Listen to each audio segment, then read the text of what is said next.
So when I first decided to join the registry, it was in college, freshman year. Just got to NYU, and there was a big Indian association. There was a friend of mine that was going to do this, but they were, she was pretty scared about drawing blood. So I said, look, this is not a big deal. It's for a good cause. Let's just go do it together. It was a good thing to do, so we just went and did it. But really, it was to get my friend over being scared about drawing blood. That idea, the idea of kind of being a match, never really struck with anyone because, frankly, we were kids. We knew that it could be, but at that point in time, I didn't know anybody that did match or what the experience was or anything like that. So it never really crossed our mind. We knew it was the right thing to do because you're grown up to do the right thing and you have an innate sense of what's right and what's wrong. But it never crossed my mind that this could ever potentially happen. So when I found out, I just got off of work and there was a message on my machine and we didn't really know how to check the messages. So just like a week later, we kind of figured out how to check them. So I checked the messages and I saw this message on our answering machine that was from a week before. But I called back and I spoke to a woman.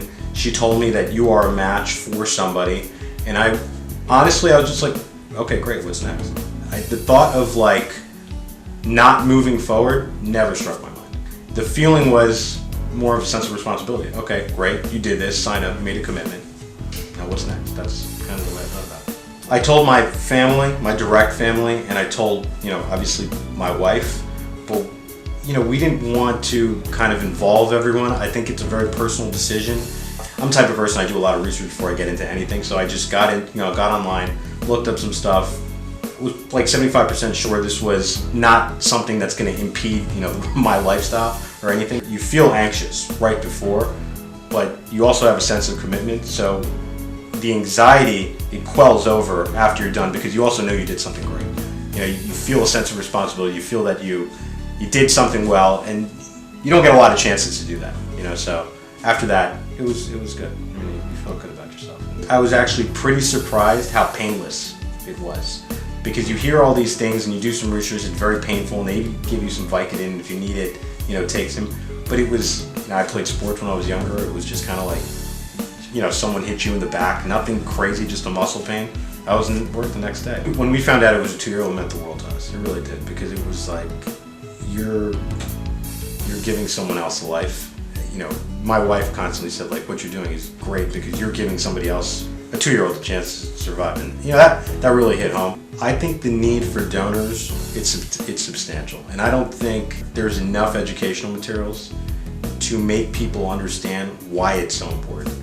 I think people as a whole need to understand that it's your responsibility to do this. It doesn't change your lifestyle. It doesn't impact any facet of your life whatsoever, maybe 3 weeks in total. The whole process is so smooth from beginning to end in terms of when you get that call to when you donate that it doesn't impede in your life. And if you're worried about what is going to happen to you and your health afterwards, there's absolutely, the research shows that there is no chance of anything really, very limited chance of anything going wrong. And you save the life. It's a pretty big deal. Samar helps people bring a smile back to life.